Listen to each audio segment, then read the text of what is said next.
We're live. It's showtime. Woohoo! Showtime again. We don't sleep for nothing. Hi, friend. It's good to see you. It's great to see you. How was your holiday? It was good. Let's not tee up the icebreaker too soon now. Listen, I just asked how your holiday is. Why don't you just, we can take a deep breath. Everybody, it's been a lot since Thanksgiving. Yeah. And, there's a lot of feelings and there's a lot of tiredness and, there's been a lot, right? There's just a lot of a lot. Yes. A lot of a lot. A lot of a lot. Yes. So I'm happy to be here with you today as always. Yes. Well, everybody, thank you, listeners, for being with us today. It's so great to be back. Hope you all enjoyed your holiday as well and spending some time just, chilling if you need to, or however that might look for you. But here we are today. Colleen and I we built a bridge, and we built this show. We put this show together to bring people with different backgrounds and unique experiences together to build bridges that connect all the minds. I'm a life coach for women, and Colleen is a fractional chief well-being officer to small businesses. United, we offer different perspectives on wellness, culture, and life fulfillment at work and in our personal lives.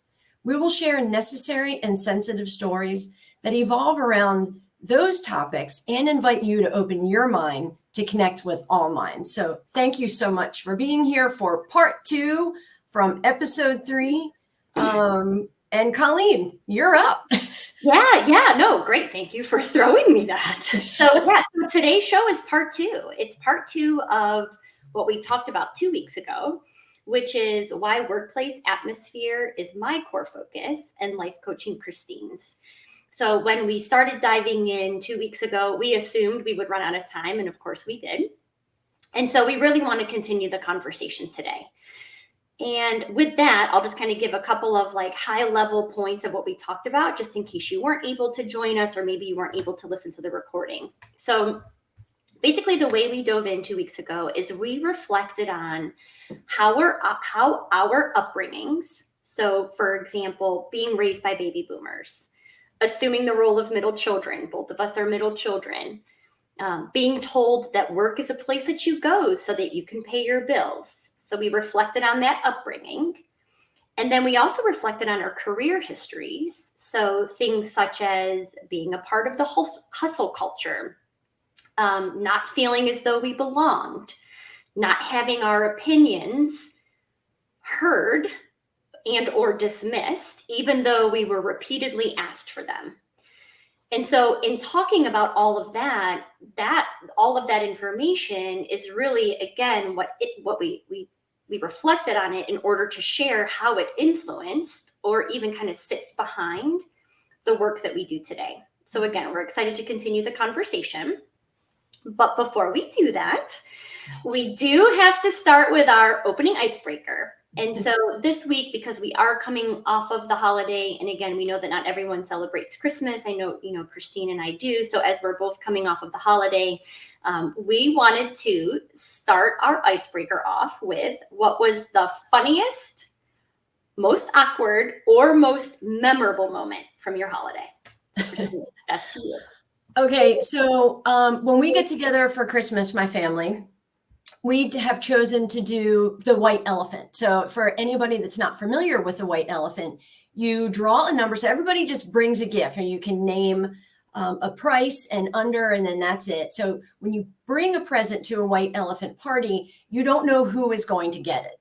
So that's kind of the point. It's kind of the fun in it. So when you get to the party, you draw a number, and by choice of how that number is drawn, you're either the first person to pick a gift or the 8th, depending on how it works. So anyway, so we did that this year, and it's always a lot of fun.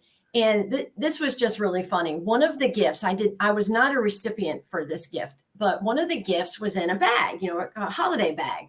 And when the person pulled it out, there was honestly a large Ziploc bag, and with huge marshmallows. And it said on the bag, "Here's the scoop, you get snowman's poop." That's so funny. Oh That my gosh, is it was hilarious. hysterical. And then the funniest part is the person who gave that gift had this evil laugh going on the whole time, like somebody you would not expect an evil laugh to come from. So it was hysterical. I mean, we were all basically in stitches laughing. So that was really fun. Okay, so two things I'm going to say. One, I saw that Lance made a comment that he hates white elephants, I see which is that. hilarious. And honestly, what I kept thinking of every single time, I'm so excited that we have this recorded because every single time my family gets together to do a white elephant, we're all like, okay, now what do we do again? We do a number, who picks, like we're Googling, no one knows what the heck's going on. But anyway, so I'm very excited that we have this recorded. So now I can go back and I can, say this is how you do it. Yes. Yes. So what about you, Colleen? What would you like to share? All right. So I have an adorable, and I know everyone thinks their nieces are adorable or their nephews. I have an adorable 6-year-old niece. And Christmas to me is, and I think some would agree, it's the kids is what makes it, right? It's the magic behind. And so my sister and her partner, they are two of the most like creative people. And so because my niece is 6 and she is at that stage where, Santa's being questioned and things like that, they made sure that there was no question. In other words, Santa Claus was real. And so as I'm sitting with my parents and my husband, Christmas morning, waiting, we were going to be going over to my sister's house later that day to see my niece. The phone rings and we answered it. It was my niece calling us. And the pure joy behind her voice when she said to us, I have evidence. Santa is real.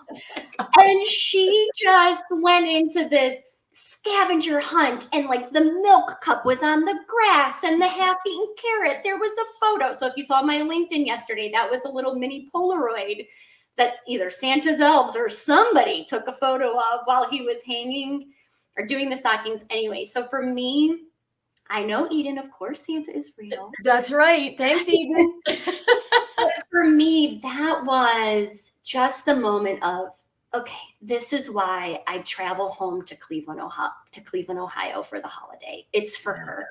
It is for the spirit and the magic and the pure joy and excitement. So that's how I would answer that question. Oh my gosh. I love your answer so much. I love that your answer was like soft, sympathetic, and heartfelt, and mine was straight up humor and sarcasm. About toilet paper. That's awesome. That's awesome. All right. So let's go ahead and jump in. And so here's where I'd love to go. So again, as a reminder, why, workplace atmosphere is mine and life coaching is Christine's. So as we went back and re-listened to our last episode 2 weeks ago, I did feel as though I had a lot of the spotlight as to why workplace atmosphere is my core focus. And I know for me, Christine, I want to hear more from you. And I feel like those that have been listening maybe have the same, kind of desire. And so if we could for today, what I'd love to do is peel the layers of your onion back just a little bit further. And so 2 weeks ago, you talked about not feeling as though you belonged, not being heard when you voiced your opinion. And you also said leadership didn't focus on what you truly brought to the table. And so in keeping all of that in mind, what I'd like to hear from you is there an icing on the cake moment? Or maybe there's several moments that lead up to the icing on the cake moment. All that to say, what I'm looking for is, what was it that took you to that point where you said, you know what? I've had enough. I'm putting in my 2 weeks and I'm going to focus on life coaching for women. Oof. Wow. Well, it's a short question. I know, but first I have to address how you started this question, which was your desire to learn more about my story. And I just have to tell you how touched I am about that, because I feel the same about you. And this is why I think that our show is so enjoyable, at least for us. I mean, I can only hope that it's equally as enjoyable for everybody else. But there's such a common courtesy, care, and camaraderie between us. And it truly shines, I think, in our discussion. So anyway, it's just such a privilege to do this with you every other week. So thanks for that. But okay, I'm moving over now to answer the question. So yes, as you mentioned, there were several moments really in my life, and it was really kind of compact into a 3-year period that truly had me questioning where I was in my life and who I was. In the earlier part of those 3 years, I was with a company long term. I was with them for over 10 years, and I began to feel smothered in that company in the role that I was in. So I felt smothered in a small box. Kind of going back to that part from the last episode, I was told to stay in my lane, get my job done, and don't color outside the designated lines at all. And it was really tough because as I started to come into my own and truly realize I did not want to stay in a lane, I wanted to be creative. That's when things started to feel uncomfortable. So now I think is a good time to kind of go back a little further in my life, because this is when, and having these realizations and thoughts, this was when my conditioned behaviors and negative self-talk were prominent in my life discussion and with myself. So, I have a feeling you're going to, understand some of these and resonate, but, I'd hear words such as, you just need to find a job and pay your bills, right? Being raised by baby boomers. You may not like most of what you do in your career, but this is how life is. Or this may be your best option since, I'm not a competitive person in nature, that I prefer to cheer people on. So how do I find a career cheering people on versus climbing the ladder? And I didn't study business and I don't have a master's degree. So I should be happy with what I have and where I am. Even saying these words out loud, and I've said them before, but they make my stomach curl and they make my stomach feel sour because none of them sound like a good life, right? It's you have to do this, do this, do this, follow with the rest of the crowd. And that's how it goes. So none of them painted a picture of a Christine who was thriving in her body or in her life. It was instead a clear image of not feeling fulfilled and just obeying what I thought I was supposed to do.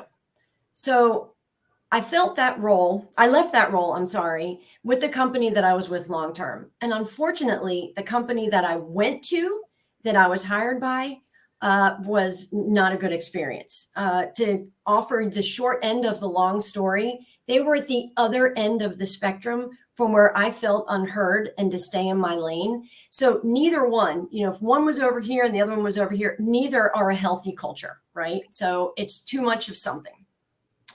And then the worst part was that even when I would reach out to my inner circle for support, the unfortunate response I would get would be something like, well, work is tough, but we have to do it.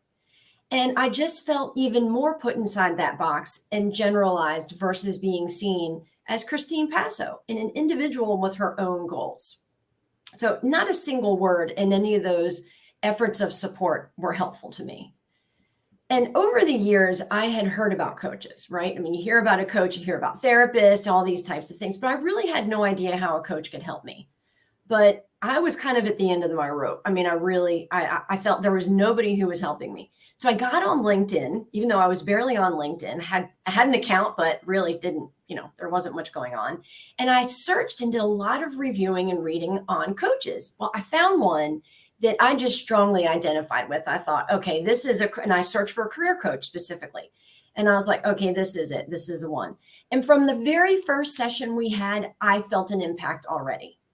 She was very quickly calling me out on the conditioned feelings that I was bringing into my adulthood that were negatively serving me in my life. I had no idea whatsoever. So within 2 sessions, I was already exploring a new career and a new role. I felt like $1 million internally because for the first time in my life, I saw possibilities for me. I saw that I had capabilities in areas that I never thought I would. And that was with 2 sessions with a coach. So I finished the program that I had signed up for, and I continued down the job search path because I was not happy with that other company. And as I was interviewing for another job, due to the hiring manager's single response, she literally changed the course of my life. And I did touch on this a little bit in episode 2.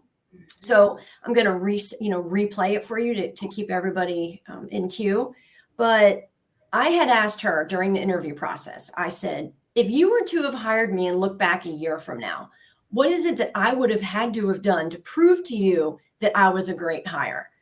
I mean, I'm thinking I'm going to stump her. I'm going to look like super brilliant. Well, she looked right back at me. It was a Zoom interview. She looked right back at me through the camera and said, well, if you're happy here and if you feel like you're thriving in this role, and if you're not, we have a plan in place to transition you into a different role within our company. And if for any reason we don't have that role here, well, we have an exit strategy in place to get you where you want to go to achieve your career goals, even if it's not with us. I mean, honestly, Colleen, in just a few sentences, she validated my purpose for me that day. She showed me that she saw me as Christine Passo and not a candidate for this role. She showed me my personal goals mattered and that she would be there to help me achieve them. I mean, from that moment on, I was a different woman. Yeah. So it really just took that moment for me to find that confidence within myself and find my honor. And I finally saw through the conditioned feelings that my coach had brought up with me, and that I'd carried these with me for decades. I mean, I'm in a month going to be 53. So we're talking nearly 5 decades with these. But now I was able to pave a new path for myself. So, because I had worked with a coach, I was given some of these tools already. So I began self-coaching myself. I started taking courses, reading, opening myself up to all these options that I had not done before. And it led me straight to the fact that I needed to be a coach, because I was in one sad spot and now I'm not anymore. I knew what it took to get through it. I knew all the introspective questions. I knew how low I could get, and I knew how to pull myself out. And I thought to myself, I wish someone had done this for me. I wish there was more, just opportunity to find people like this. And it just set me on a path. Now, I will say, I graduated with a social work degree. So even before I knew that I wanted to be a coach, I already knew that making an impact was important to me. It just took me 25 years to get there. But hey, all that matters is that I reached it. And that's where I am. Well, gosh, I agree with Edith. I mean, so powerful. This is the first time I'm hearing this too. I'm having this, like, I think Lance said it a couple of weeks ago, like this real-time reaction myself. And so just a couple of things popped in my mind, just something I just want to respond to. And then I have a question in there for you. The staying in your own lane. I would be literally sailing on a yacht right now if I had, a penny for every time somebody told me that. I mean, it just makes me want to barf every time. Yeah. Like it just, and those practices still exist today, right? And so it's like, okay, while we're hearing this negativity, this pushing us, right, to stay in a corner, I think, again, like, we're going to get to it. That's how somebody like yourself from the outside can still help influence a person inside the context of an organization, which I know we're going to go there. But anyways, that was just, kind of where my mind was going there, was going for a second. And then to your point, like those conditioned behaviors. I mean, there's good, bad, or indifferent. We all have them. But how do we overcome them so that it doesn't keep us pushed in that corner? Because we all deserve to come out. Nobody puts baby in the corner. You are darn right about that. Darn tootin'. All right. So let me ask you this question. And so what I'm hearing, a lot of what you're saying takes me to a phrase that you shared last week, in addition to then a way that you sort of repositioned it. Mm-hmm. So last week you said the skill of emotional self-control is perhaps the most valuable skill you can ever acquire. And again, in you sharing this story, this is what I'm hearing. Correct me if I'm wrong, but this is what I'm hearing. And so, and then from there, after you shared that phrase, you rephrased it and said, when you have emotional self-control, you're aware of what you want and what is good for you. In other words, you can change everything in life. So I'd love for you, if you could, to elaborate on that, and then maybe feed us into how you work with your clients to achieve it. Because again, I think about, myself, which I can get into this a little bit later if we have time. I worked with a coach as well, and that helped get me, after 2 years, out of my own way, right? Out of the corner.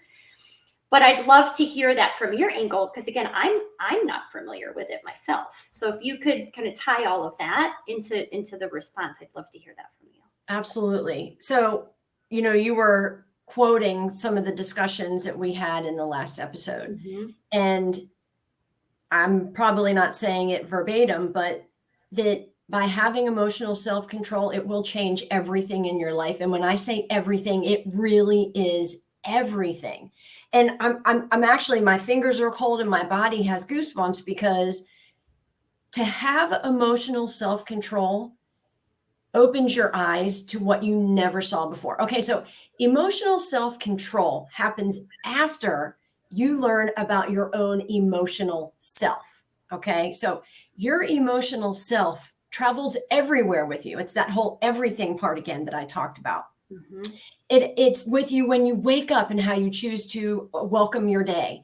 It's how you send your kids off to school, how you have one-on-ones with teammates, phone calls you have with friends and family. I mean, I could go on and on. It's everything.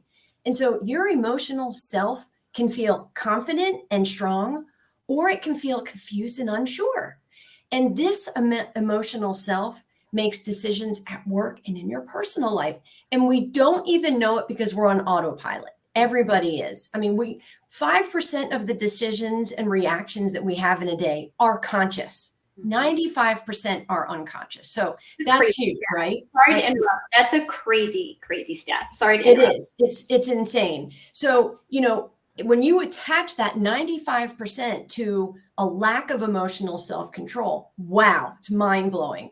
So until you have knowledge and understanding about how and why your emotions emerge, you won't have the control that you think you do.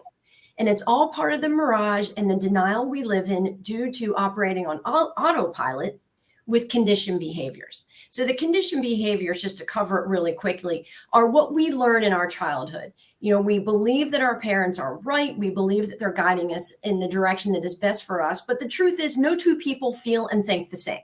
So what anybody teaches you, it could be different, and it may not align with how you believe. And that's what creates the difference of conditioned feelings and what you believe in.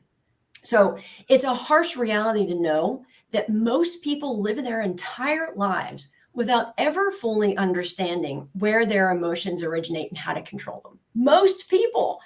So, and I mean, even me, I used to think I wasn't meant to live a confident and purposeful life. I mean, I really did for decades. Then my personal doubt got in the way, and it led to decreased motivation in my career and effort in life and at work. I mean, it's just really sad. It really, really is.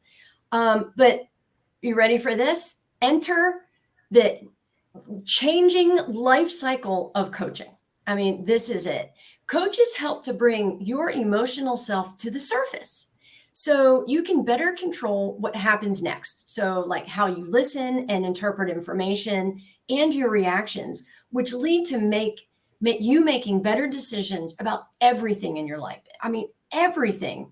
So personally, I guide my clients to identify their talents and strengths, build their confidence, overcome the self-doubt, which I'm very familiar with, and align their skills with their purpose, because that then interprets their skills for what their life calling is. And all of these talents are carried through both at home and at work. And so, that whole, I just need a career coach, the likelihood of you also needing a life coach, a purpose coach, or a transformation coach is it's extremely high, right? Yeah. And so, I mean, like even just a quick exercise, right? So for anybody that's listening, for a moment, picture one of the beliefs that you have that lead to self-sabotaging or negative self-talk. I mean, like you said earlier, we all have it. It's impossible not to have some of these things because it's our autopilot. Yeah. So you think about one, whether it's I'm not athletic, I'm too skinny, I need to lose weight, I'm not smart enough, I'm too quiet, whatever it is. But when you switch that around and with coaching, like imagine for a moment having those thoughts that are self-sabotaging to you, but they're flipped on their back and instead become what empowers you and become your strengths. And that's what coaching does. Coaching takes those thoughts that you have and turns them inside out to be like, well, wait a minute. I might be quiet, but I'm a really great listener. And I'm really good at, I'm extra talented in seeing what people don't see and guiding them through the muck. And it's just amazing how we can change that talk, but it's really working with a coach that does that. And, as you mentioned, Colleen, that you worked with a coach because you needed help to put your own pieces together, right? And not only for your career, but how you could make a well-informed decision for your entire life. And I'd really like to hear a little bit more about that and what it did for you, because it's just such a parallel thing. And until we realize what coaches do and how they can benefit all aspects of our life, we're missing out on opportunities to live more fulfilling lives. Yeah, thank you. First of all, thank you for sharing all of that. I have so many other questions, but since we only have 4 minutes, I'm going to answer yours and then we'll wind ourselves down. Okay. But I'll say this. So for me, I've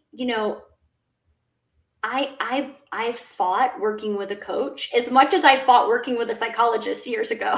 So it's like when I finally said, this is a gift I'm going to give myself, is work with a coach, because I am just at a crossroads. I feel like I have capped out professionally where I'm at.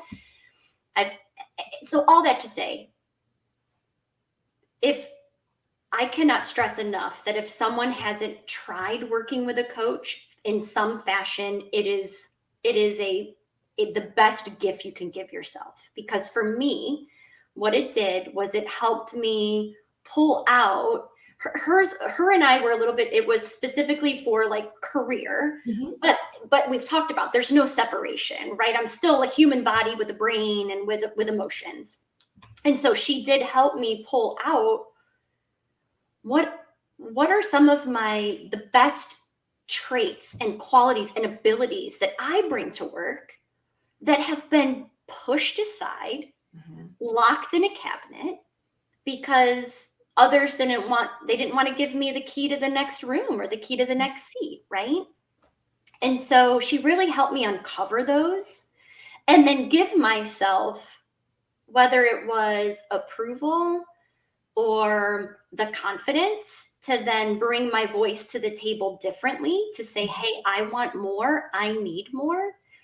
And what I loved most, because again, I'm looking at our time here, what I loved most was from the day I started working with her, she said to me, we are not going to jump ship from where you are today.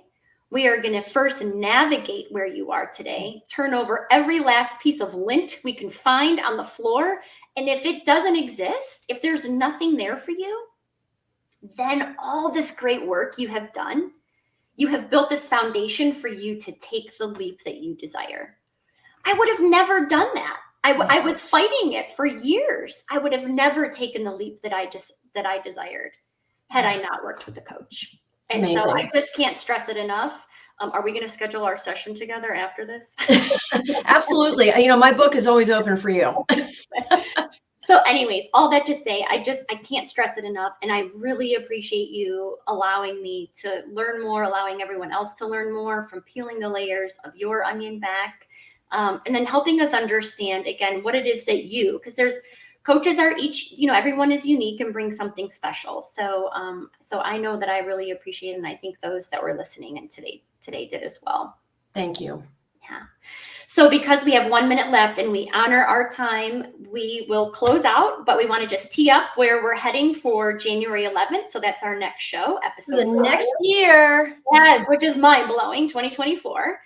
So in keeping in the spirit of the new year, we will be talking about what we're thankful for, having learned in 2023, and how we're going to apply these lessons in 2024. So thank you everyone so much for joining us today. It was so great to have you. And Christina, it was so good to see you. Oh, so good to see you. And thank you for joining us, listeners. We'll see you in the new year. See you soon. Bye.